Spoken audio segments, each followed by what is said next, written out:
Halo semua, selamat datang kembali di G Station. Always spread your kindness bersama saya Iqbal.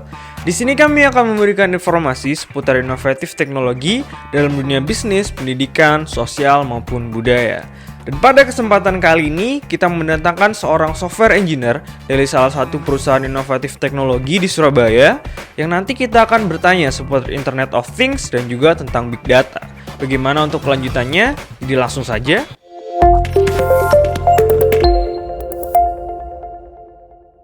Saat ini sedang bersama saya Mas Denny. Halo Mas Denny, apa kabarnya? Halo Mas Iqbal, baik. Oke, alhamdulillah baik-baik saja.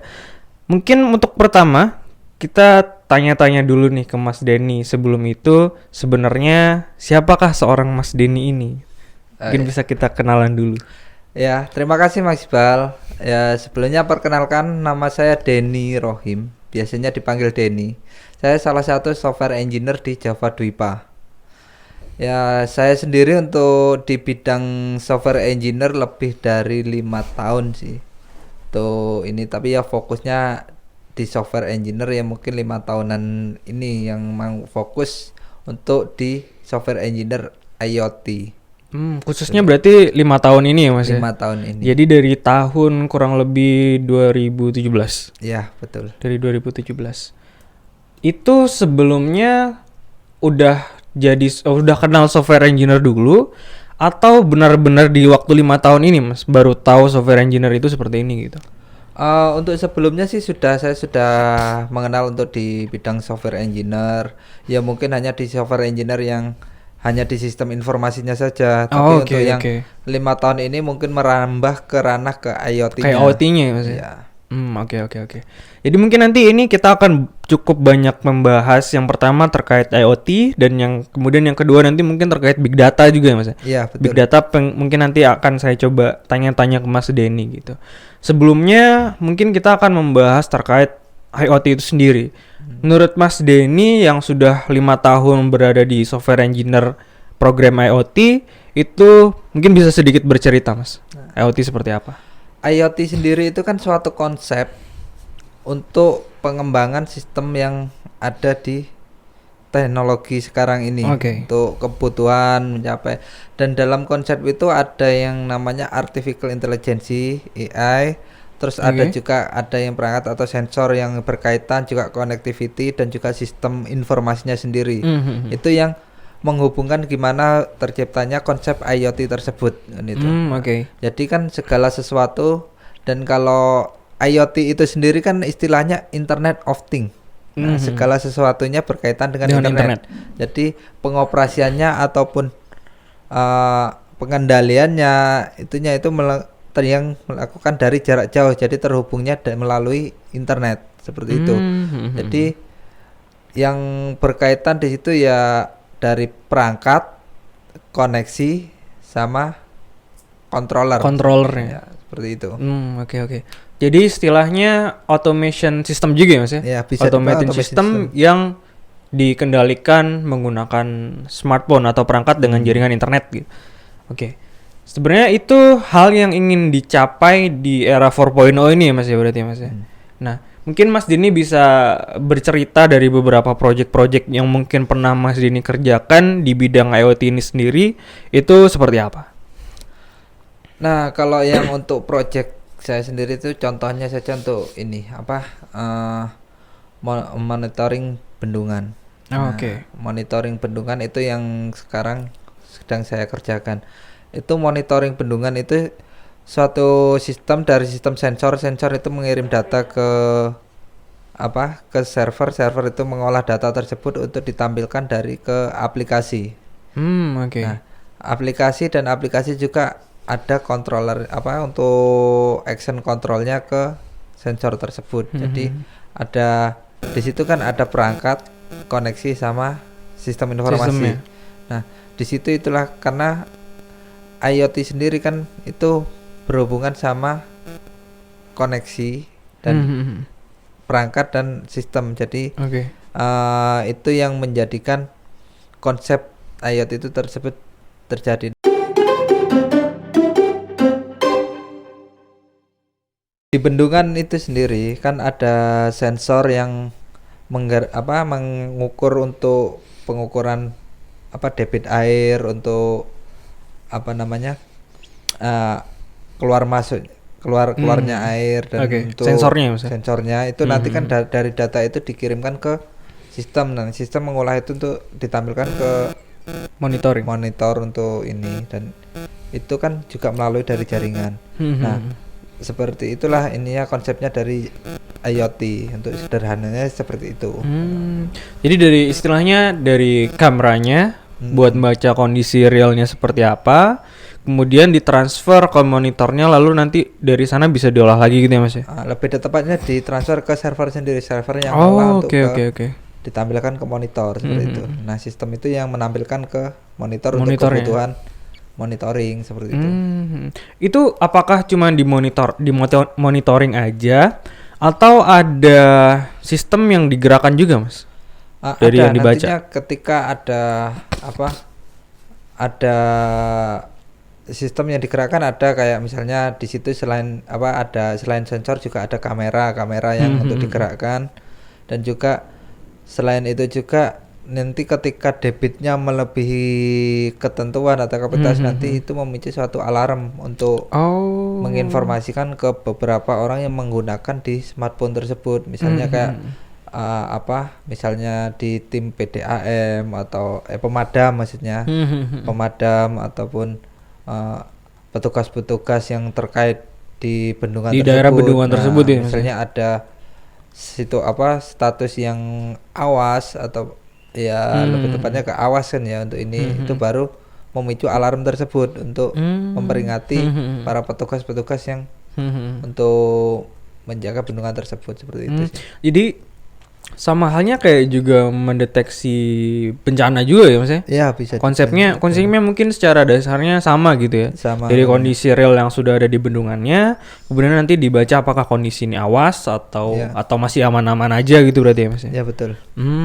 Oke. Dan itu perlu sebenarnya terkait IoT sendiri, itu perlu jaringan yang kencang atau jaringan yang stabil, atau seperti apa Mas kebutuhan untuk jaringan sendiri di IoT gitu? Kalau untuk IoT-nya sendiri, untuk kebutuhan sistemnya sendiri, itu sebenarnya untuk jaringannya tidak perlu yang kencang atau gede, tapi yang penting stabil. Yang penting stabil berarti Mas. Yang penting stabil. Karena data yang di traffic datanya itu sebenarnya datanya itu yang ditransfer itu cuma kecil, ukurannya kecil, tapi kan kebutuhan data yang stabil untuk ketepatan waktunya seperti itu. Kalau ada misalnya koneksi yang tidak stabil kan pasti ada delay waktunya, karena terkait dengan penanggulangan bencana. Apalagi terkait kalau telat waktunya kan juga ya resikonya juga tinggi juga kan gitu. Berarti beberapa detik itu sangat berpengaruh dari sistem itu sendiri ya Mas ya? Ya bisa sangat berpengaruh. Jadi dari sistem IoT sendiri itu bukan tentang sebagaimana cepatnya jaringannya, tapi seberapa stabil dari jaringan itu ya Mas ya? Seberapa stabil jaringan itu. Lalu berarti beda ya Mas ya dari jaringan yang digunakan di IoT ini khusus untuk sistem itu? Kalau yang jaringan internet sekarang kan itu konvensional, jadi semua orang nyambung dari frekuensi itu gitu. Kalau di IoT ini sendiri berarti dia buat jaringan sendiri gitu Mas? Atau gimana? Untuk jaringan bisa aja kita menggunakan yang sama seperti yang sudah ada, atau kita juga bisa menggunakan jaringan sendiri atau bisa private network kan gitu, ataupun kita menggunakan yang publik, itu kan bebas saja, yang penting kita itu bisa tersambung antara antara device dengan servernya. Servernya. Lalu ini Mas, dari kebutuhan bendungan itu sendiri sebenarnya mengecek apanya sih Mas sebenarnya? Apakah bisa pasang surutnya gitu atau seperti apa sebenarnya? Ya, untuk dari ini sendiri di bendungan itu mengecek seberapa debit air. Debit air yang ada di bendungan tersebut, terus keluarnya itu berapa, terus juga ada menghitung pori-porinya juga, penyerapan air tanahnya itu ya Mas. Penyerapannya juga ada menghitung ini juga kegempaan. Untuk kegempaannya juga bisa dicek ya Mas? Bisa dicek.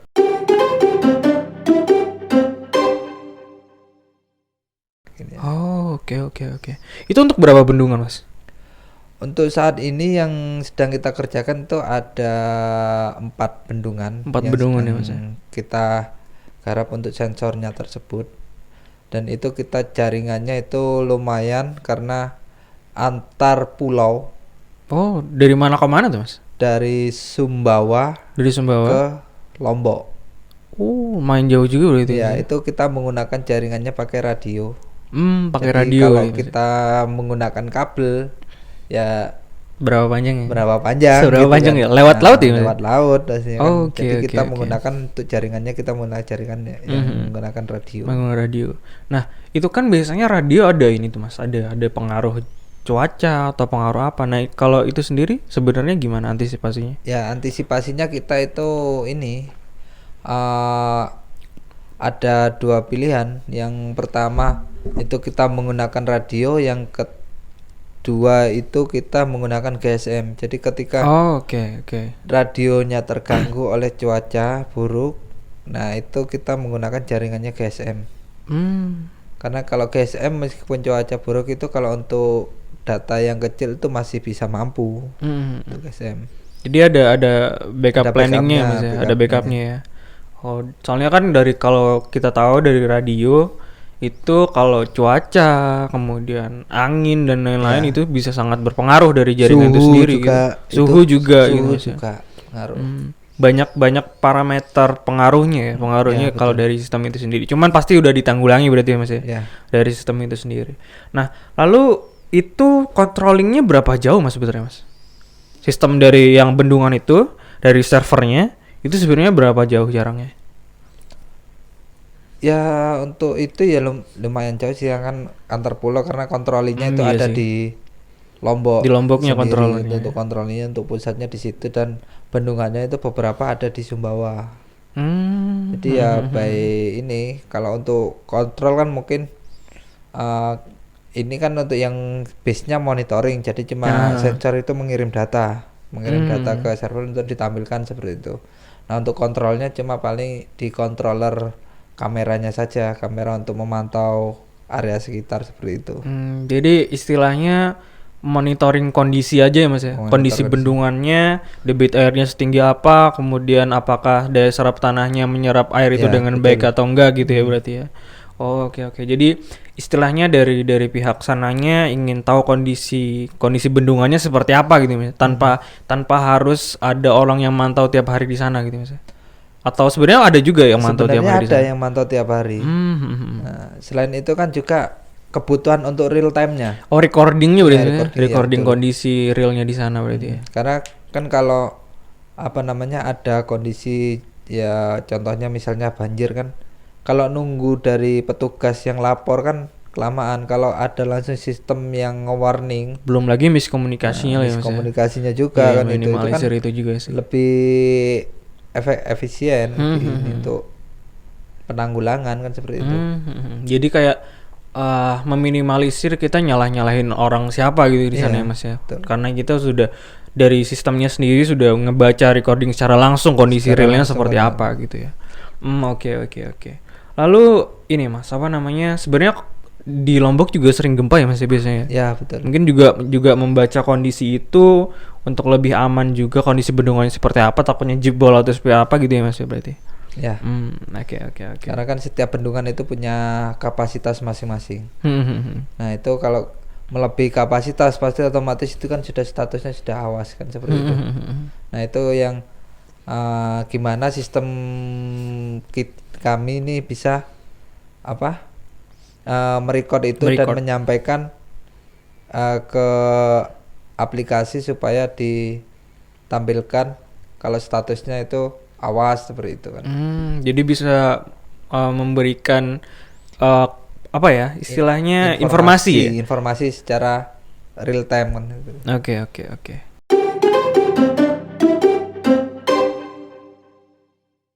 Oke, berarti dari pengembangan IoT sendiri menurut saya hal ini juga salah satu proyek yang besar juga ya, Mas ya berarti ya.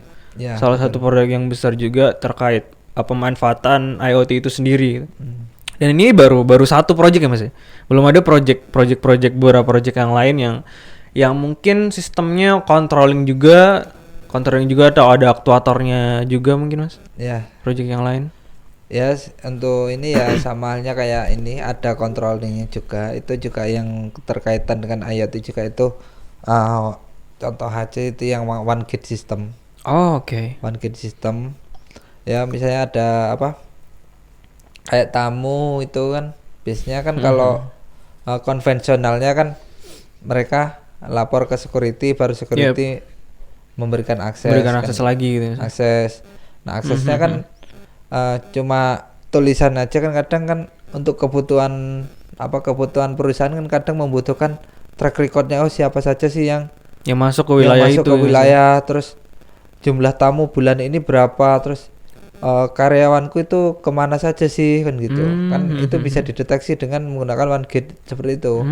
Karena juga sensor juga itu bisa membaca misalnya ada kartu yang identitas lah identitas.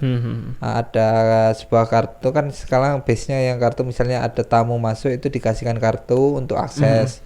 Nah, dari track record itu, dari recordnya kartu tersebut itu bisa tamu ini sudah mengarah kemana saja kan gitu. Misalnya dia melanggar ke zona yang dilarang, itu tidak boleh dia mengasih warning ataupun nggak dikasih akses masuk seperti itu. Jadi meminimalisir kondisi yang tidak diinginkan juga di daerah itu ya Mas. Ya, khususnya apalagi daerah-daerah industri ya Mas ya, yang banyak rawan kecelakaan atau rawan pencurian data dan lain-lain yang dilakukan di daerah tersebut. Jadi emang dari kondisi kebutuhan sendiri, hal ini sebenarnya juga besar juga Mas ya. Ya, kebutuhan dari security system dari suatu kondisi ataupun di pabrik ataupun di salah satu perusahaan-perusahaan tertentu gitu mungkin Mas ya.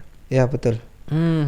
Itu kalau untuk saat ini memang kebutuhannya itu sangat signifikan sih untuk kebutuhan dari segi security system. Karena kan keluhannya dari beberapa perusahaan itu karena tidak adanya record dari misalnya contohnya siapa akses sih orang siapa yang keluar disana, masuk ke sana kan gitu. Ya kan kadang kalau cuma tulis tangan kan kadang kurang valid kan? Ataupun bisa dibuat sendiri gitu. Bisa dibuat sendiri ataupun lupa menulis atau gimana kan seperti itu. Tapi kalau dengan by system itu kan kalau mereka nggak punya akses ya mereka nggak bisa masuk kan seperti itu.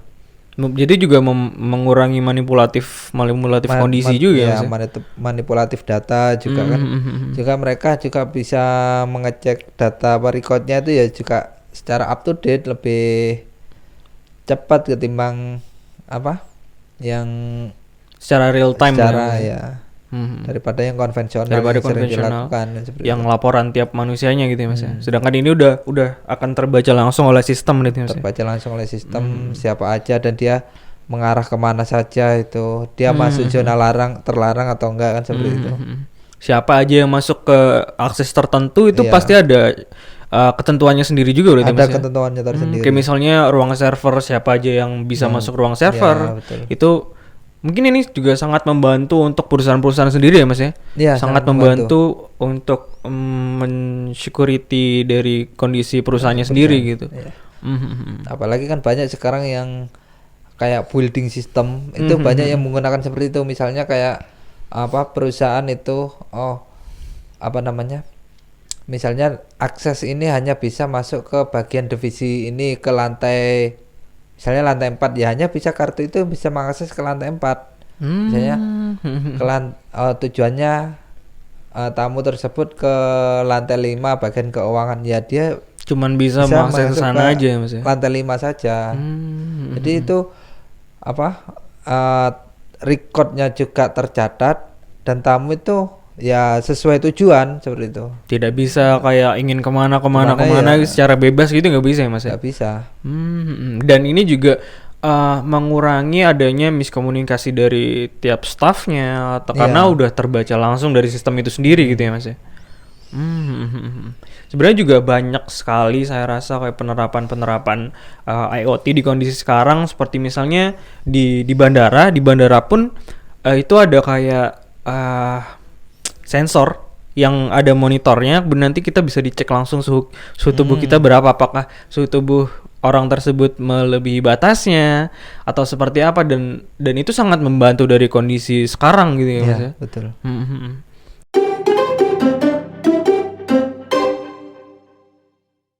Lalu juga ini apa namanya, mobil berbasis IoT yang punyanya Elon Musk.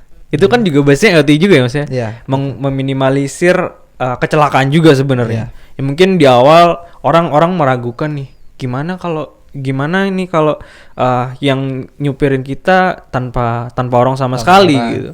Bahkan menurut risetnya sendiri, kalau sistem ini sudah benar-benar bagus, malah sangat menurunkan dari angka kecelakaan sendiri ya Mas ya. Iya, karena ya bisa seperti itu, karena kan itu juga ada proses AI-nya juga kan, artificial intelligence-nya.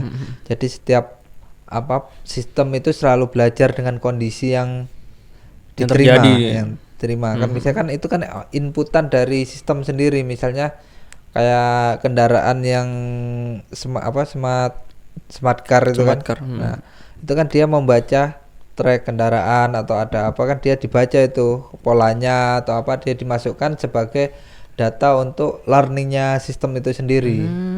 Jadi setiap digunakan dia akan belajar terus, makanya itu kan menjadi kayak bisa yang autopilot istilahnya. Iya. Ini sebenarnya juga ada sistem pembuatannya juga. Kalau sempat teman-teman mungkin pernah lihat startup, film startup yang film Korea itu juga mereka juga membuat automation car gitu kan, membuat hal gitu, dan test drive-nya sendiri itu perlu berulang-ulang ya Mas ya. Perlu sangat berulang-ulang, misalnya entah itu ada orang lewat, ada kucing lewat, tiba-tiba mobilnya harus bisa berhenti karena tanpa awak sama sekali. Itu perlu proses yang panjang juga dari sistem itu sendiri untuk membaca dari seluruh kondisi itu ya Mas ya. Iya. Bahkan seperti pesawat pun bisa autopilot sekarang ya Mas ya. Iya bisa.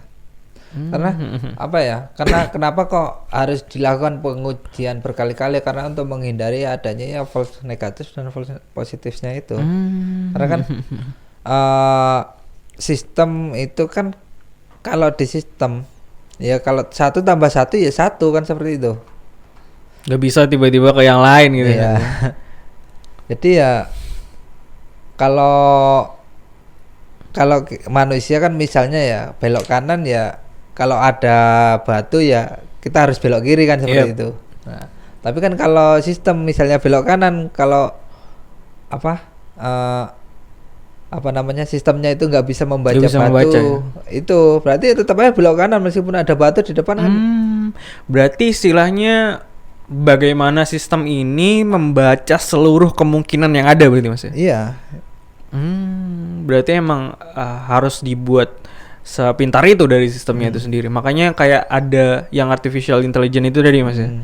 Gimana dari sebuah sistem itu bisa membaca seluruh kemungkinan yang terjadi karena yang dibawa adalah manusia gitu mungkin ya Mas. Iya. Oke. Mungkin dari Mas Denny sendiri bisa menyampaikan tantangan terbesar di IoT sama kondisi kita sekarang itu seperti apa Mas? Tantangannya ya mungkin dari segi ya ini sih, untuk penerimaan masyarakat kan kadang kurang inilah, budaya di kita itu kalau kita memiliki suatu ide buktikan dulu kan, seperti itu. Harus ada dulu nih, dibentuknya dengan sudah jelas gitu ya Mas. Sudah jelas baru kita dipercayakan gitu. Tapi kalau hanya sebuah konsep dan gagasan, kadang kita cuma dicemooh sama yang ada kan itu. Padahal gagasan dan konsep itu yang bisa menciptakan suatu hal yang baru kan. Seharusnya kan seperti itu ya. Seperti itu. Jadi seperti realisasi dari ide itu sendiri gitu Mas. Iya, ya anggapannya contoh lah kayak Aqua. Iya. Nah, maaf kita nggak menyebut merek ya. Aqua sekarang kenapa dia menjadi nama produk bukan suatu merek, padahal dia kan merek kan, seperti itu. Nah, dulu awal merintisnya kan mereka itu kayak gimana? Air putih kok dibotolin kan, seperti itu. Siapa mau beli gitu? Siapa yang mau mau beli air putih gitu? Semua orang juga punya air putih gitu ya. Iya. Tapi sekarang butuh semua orang. Kita kan nggak tahu. Itu kan sebenarnya dari ide gila, ide konyol. Iya. Tapi sekarang semua produk bahkan ya, semua produk itu disebut Aqua. Padahal itu adalah sebuah nama brand, bukan dari sebuah bentuk bendanya gitu. Iya. Jadi emang mungkin kita nggak bakal tahu ya Mas, kira-kira untuk kedepannya semua kondisi itu akan seperti apa. Mungkin sekarang banyak orang memikir wah ide ini nggak realistis, ide ini nggak masuk akal. Cuman ketika orang itu bisa mampu mengejar apa yang dia yakin itu bisa, itu mungkin nanti akan berdampak besar juga buat kedepannya Mas. Jadi juga buat teman-teman semua, mulai dari kita bisa sadar akan beberapa hal itu, dan untuk kedepannya mungkin juga ini bisa berdampak besar juga buat kehidupan kita buat kedepannya gitu ya Mas ya mungkin. Oke. Big data ini yang topik yang cukup menarik. Oke. Bisa dibilang untuk saat ini data itu sebuah aset kan gitu. Bisa dibilang aset data. Nah, data kan kalau kita nggak kita olah, nggak kita analisa, itu nggak akan hanya jadi tumpukan sampah nantinya. Tapi kalau kita olah, kita istilahnya ya anggapannya kita daur ulang atau kita.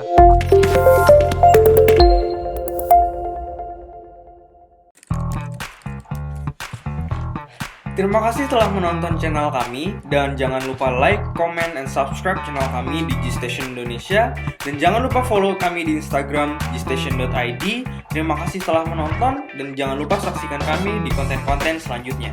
Bye-bye.